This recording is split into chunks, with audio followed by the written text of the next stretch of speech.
ధనస్సు రాశి వారికి 2026 ఈ యొక్క సంక్రాంతి నుండి 2027 సంక్రాంతి లోపు మరి అర్ధాష్టమ శని మరి మీకు ఎంతో అద్భుతంగా మారాలి అని అనుకునేటువంటి వారు క్షేమస్థైర్య ధైర్య వీర్య విజయ అభయ ఆయురారోగ్య ఐశ్వర్యాభివృద్ధ్యర్థం మనోవాంఛ అభీష్టఫల సిద్ధ్యంగా మీకు అన్ని పనులు సకాలంలో పూర్తి కావాలి అని అనుకునేటువంటి వారు ఖచ్చితంగా మీరు అల్లనేరేడు పండ్లను దానంగా ఇవ్వండి.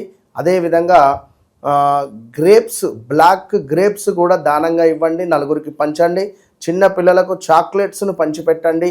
మీకు అత్యంత అద్భుతమైనటువంటి ఉపయోగకరమైనటువంటి పరిస్థితులు ఉంటవి. అదేవిధంగా తప్పకుండా ఈ 2026లో మీరు కాశీ పట్టణంలో ఉండేటువంటి కాలభైరవ స్వామిని దర్శించుకోవాల్సింది. అదేవిధంగా కాశీ పట్టణంలో 1 రోజు 2 రోజులు నిద్ర చేయండి. కుదిరితే 9 రోజుల 9 గంటల 9 నిమిషాల 9 సెకండ్లు నిద్ర చేయండి. అద్భుతంగా మీ జీవితం ఉంటుంది. ఎట్లా చూసినా వ్యక్తిగత జాతకం అనేటువంటిది అల్టిమేట్ కనుక దాన్ని మీరు ప్రధానంగా చేసుకొని ముందుకు వెళ్ళండి. All the best.